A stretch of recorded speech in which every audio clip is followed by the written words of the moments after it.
সকলোকে সুপ্ৰভাত জনাই আজি ৰাতিপুৱাৰ নতুন এটা ভিডিঅ'লৈ আপোনালোক সকলোকে স্বাগতম জনাইছোঁ। আশা কৰিছোঁ নিশ্চয় আপোনালোক সকলো ভালে আছে, ভালে থাকোঁতে বিচাৰোঁ। ভিডিঅ'বিলাকৰ সৈতে আপোনালোকক কৈ আহিছোঁ।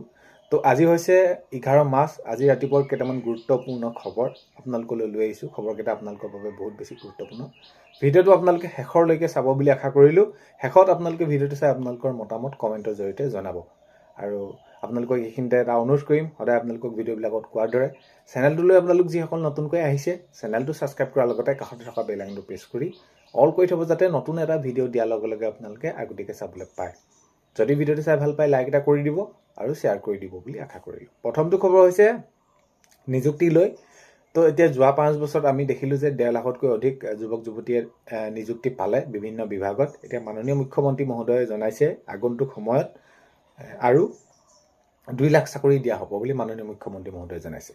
আৰু এই 2 লাখ চাকৰিৰ ভিতৰত শিক্ষকৰে থাকিব নিযুক্তি, প্ৰায় 70,000 শিক্ষকক নিযুক্তি দিয়া হ'ব বুলি মাননীয় মুখ্যমন্ত্ৰী মহোদয়ে জনাইছে। তো এতিয়া আগন্তুক সময়ত যুৱক যুৱতীসকলৰ বাবে বহুত বেছি ভাল খবৰ, কাৰণ কেলৈ 2 লাখ চাকৰি দিয়া হ'ব বুলি মাননীয় মুখ্যমন্ত্ৰী মহোদয়ে জনাইছে।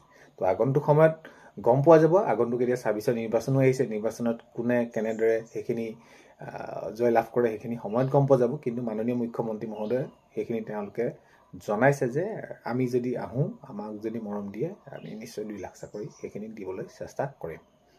নেক্সটটো খবৰ হৈছে উচ্ছেদক লৈ মাননীয় মুখ্যমন্ত্ৰী মহোদয়ে কোনবিলাক কথা কৈ আহিছে আপোনালোকে, আৰু আপোনালোকক বিশেষ বহলাই কোৱাৰ প্ৰয়োজন নাই যে হয় এতিয়া 1.5 লাখ ভূমিত উচ্ছেদ চলিলে আৰু বহুতখিনি তেনেদৰে তেওঁলোকে সেইখিনি অবৈধভাৱে দখল কৰি আছে যিসকল লোকে, আৰু আগন্তুক সময়ত 5 লাখ বিঘাত মাটিত আমি কি কৰিম, উচ্ছেদ কৰা হ'ব বুলি মুখ্যমন্ত্ৰী মহোদয়ে জনাইছে। কাৰণ কেলৈ এইসমূহ যিসমূহ মাটিত চৰকাৰী মাটিত তেনেদৰে তেওঁলোক আছে, সত্ৰ মাটিত কোনোবা বহি আছে, তেওঁলোকক উচ্ছেদ কৰা হ'বই, আৰু এইখিনি ক্ষেত্ৰত কোনো ধৰণৰ কম্প্ৰমাইজ নহয়, আমি উচ্ছেদ কৰিমেই। এতিয়া আগন্তুক সময়ত আৰু 5 লাখ বিঘা মাটিত উচ্ছেদ চলিব বুলি মাননীয় মুখ্যমন্ত্ৰী মহোদয়ে জনাইছে। নেক্সটটো খবৰ হৈছে প্ৰাৰ্থী তালিকা।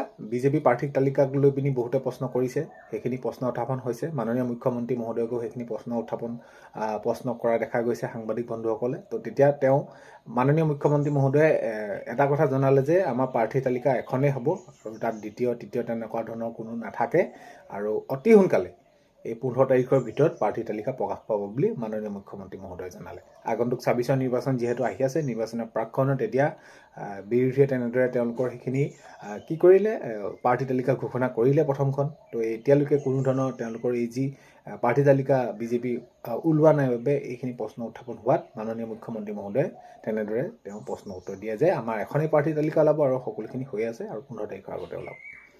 নেক্সটটো খবৰ হৈছে PM কিষাণৰ বহুত এটা বেছি গুৰুত্বপূৰ্ণ খবৰ। 13 তাৰিখে আপোনালোকে লাভ কৰিব PM কিষাণৰ টকা, আৰু আপোনালোকে PM কিষাণৰ এই 22 নম্বৰ কিস্তি পোৱাৰ আগত আপোনালোকে অতি সোনকালে KYC যদি আপোনালোকে কৰি লোৱা নাই, কৰি লওক। আপোনালোকে আধাৰ বেংক চিটিং একাউণ্টটো আপোনালোকৰ ঠিক হৈ আছে নাই সেইটো চাওক, আৰু লেণ্ড চিটিং, বিশেষকৈ আপোনালোকৰ লেণ্ড চিটিংটো ঠিক হৈ আছে নাই সেইটো আপোনালোকে মন কৰক, আৰু আপোনালোকে কৃষক পঞ্জীয়নটো অতি সোনকালে কৰাটো আপোনালোকৰ বাবে দৰকাৰী। যদি আপোনালোকে কৃষক পঞ্জীয়ন কৰা নাই তেনেহ'লে অতি সোনকালে কৰি ল'ব, নহ'লে আপোনালোকৰ বহুতখিনি অসুবিধা হ'ব পাৰে। এই যি 22 নম্বৰ কিস্তি আপোনালোকে 13 তাৰিখে পাবলৈ গৈ আছে, তো আগন্তুক সময়ত আপোনালোকে এইখিনি যদি কৰি লয় তেনেহ'লে আপোনালোকৰ কোনো ধৰণৰ অসুবিধা নাথাকিব।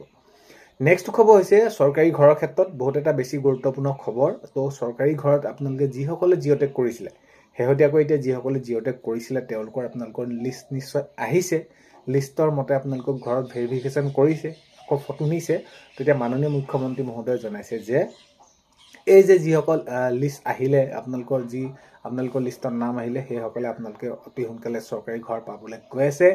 কেন্দ্ৰীয় চৰকাৰৰ পৰা ভালেমান ঘৰ তেনেদৰে অসম চৰকাৰে অনুমোদন পাইছে, যিহেতু যোৱা যিসমূহ ঘৰ তেনেদৰে তেওঁলোকে সুচাৰুৰূপে দিয়া দেখা গ'ল আৰু দিলে, আৰু সেইবাবে এতিয়া চৰকাৰী ঘৰৰ বাবে যিসকলে জিঅ'টেক কৰি দিছিলে সেইসকলে পাব, যিসকল যোগ্য হিতাধিকাৰী। তো অতি সোনকালে আপোনালোকে পাবলৈ গৈ আছে। আগন্তুক 26 নিৰ্বাচন আহি আছে, নিৰ্বাচনৰ পিছতে আপোনালোকে চৰকাৰী ঘৰ পোৱা বহুত বেছি সম্ভাৱনা আছে।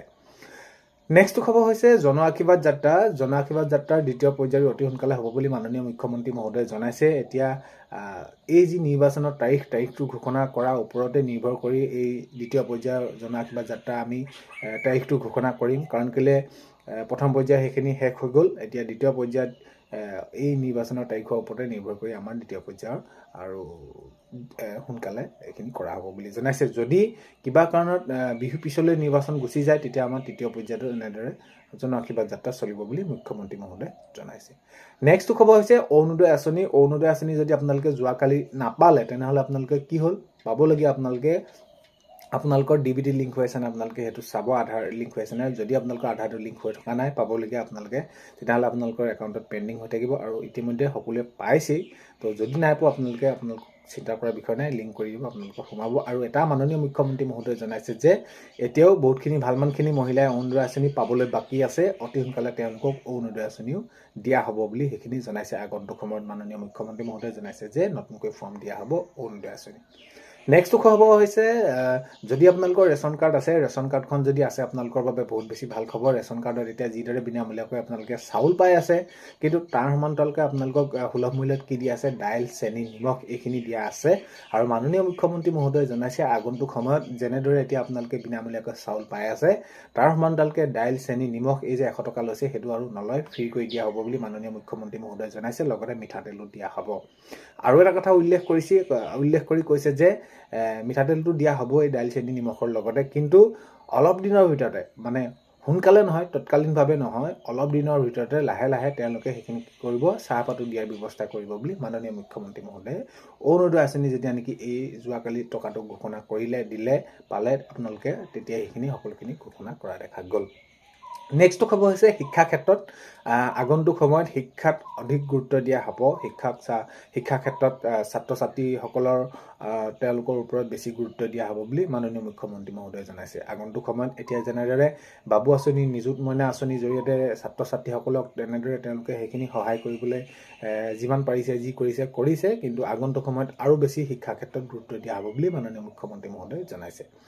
নেক্সট খবৰ হৈছে মুখ্যমন্ত্ৰী আত্মনিৰ্ভৰশীল আঁচনি CM টিপুলেৰ ক্ষেত্ৰত আপোনালোকে প্ৰথম দ্বিতীয় সেইখিনি ক্ষেত্ৰত গম পালে নে নাপালে, পইচা ইতিমধ্যে বহুতে পালেই সেইখিনি। এতিয়া আগন্তুক সময়ত 10 লাখ যুৱক যুৱতীক দিয়া হ'ব বুলি মাননীয় মুখ্যমন্ত্ৰী মহোদয়ে জনাইছে। আৰু এতিয়া আপোনালোকে এটা কথা মন কৰিব, এই যি CM টিপুলে এইখিনি ক্ষেত্ৰত আপোনালোকে পোনপ্ৰথমে ৰেজিষ্ট্ৰেশ্যন কৰি ল'ব লাগিব। আৰু ৰেজিষ্ট্ৰেশ্যন হৈ আছে, আপোনালোকে অতি সোনকালে কৰি ল'ব। তাৰপৰা আপোনালোকে আবেদন প্ৰক্ৰিয়া হ'ব, আবেদন প্ৰক্ৰিয়া কৰা দিয়াৰ পাছত আপোনালোকৰ ইণ্টাৰভিউ হ'ব, ইণ্টাৰভিউৰ পাছত আপোনালোকে এই টকা পাবলৈ সক্ষম হ'ব। আগন্তুক সময়ত 10 লাখ যুৱক যুৱতীক দিয়াৰ সেইখিনি তেওঁলোকে পৰিকল্পনা কৰিছে। নেক্সট খবৰ হৈছে চুধৰ মাছত সম্পূৰ্ণভাৱে যাতায়াতৰ বাবে মুকলি কৰি দিয়া হ'ব মহাৰাজা পৃথু উৰণ সেতু। মাননীয় মুখ্যমন্ত্ৰী মহোদয়ে জনাইছে চুধৰ মাছত সম্পূৰ্ণভাৱে যাতায়াতৰ বাবে মুকলি কৰি দিয়া হ'ব মহাৰাজ পৃথু উৰণ সেতু। নেক্সট খবৰ হৈছে গণশিল্পী ৰাজীৱ শদিয়াৰ পত্নী উপাসনা বকলিয়াল গগৈক 3য় বৰ্গৰ চাকৰিত নিযুক্তি পত্ৰ প্ৰদান। তো হয়, মাননীয় মুখ্যমন্ত্ৰী মহোদয়ে নিযুক্তি পত্ৰ প্ৰদান কৰিছে তেনেদৰে সম্পূৰ্ণ সেইখিনি চৰকাৰীভাৱে যে গণশিল্পী ৰাজীৱ শদিয়াৰ পত্নী উপাসনা বকলিয়াল গগৈক 3য় বৰ্গৰ চাকৰি নিযুক্তি প্ৰদান। আমাৰ মিত্ৰতা হৈ গ'ল। নেক্সট খবৰ যদি আমি চাওঁ তেনেহ'লে আমাৰ মিত্ৰতা হৈ গ'ল, বহুত বেছি চিন্তা কৰাৰ প্ৰয়োজন নাই। মাননীয় মুখ্যমন্ত্ৰী মহোদয়ে জনাইছে আমাৰ এই যি মিত্ৰতা ক্ষেত্ৰত বহুত বেছি আমি চিন্তা কৰি থাকিব নালাগে। আমাৰ 15-20 মিনিটতে সেই সকলোখিনি কাম হৈ যায় আৰু হৈয়ে গ'ল ইতিমধ্যে, মাত্ৰ আনুষ্ঠানিকতাহে বাকী আছে বুলি মাননীয় মুখ্যমন্ত্ৰী মহোদয়ে জনাইছে। নেক্সট খবৰ হৈছে চৰকাৰক ধন্যবাদ দিলে। হয়, চৰকাৰক ধন্যবাদ দিলে যি 3য় বৰ্গৰ চাকৰি তেনেদৰে তেওঁক প্ৰদান কৰিলে উপাসনা বকলিয়াল গগৈ, ৰাজীৱ শদিয়াৰ পত্নী উপাসনা বকলিয়াল গগৈয়ে চৰকাৰক ধন্যবাদ জ্ঞাপন কৰিলে। তো আজি 11 মাৰ্চৰ ৰাতিপুৱা খবৰ এইকেইটাই আছিলে। আপোনালোকে ভিডিঅ'টো শেষলৈকে চাই থকাৰ বাবে বহুতেই বেছি ধন্যবাদ। ভিডিঅ' আপোনালোকক প্ৰথমতে কোৱাৰ দৰে চেনেলটোলৈ যদি আপোনালোক নতুনকৈ আহিছে, চেনেলটো ছাবস্ক্ৰাইব কৰাৰ লগতে কাষতে থকা বেল আইকনটো প্ৰেছ কৰি অল কৰি থ'ব, যাতে নতুন এটা ভিডিঅ' দিয়াৰ লগে লগে আপোনালোকে আগতীয়াকৈ চাবলৈ পায়। অন্য এটা ভিডিঅ'তে লগ পোৱাৰ আশাৰে আজিলৈ বাই।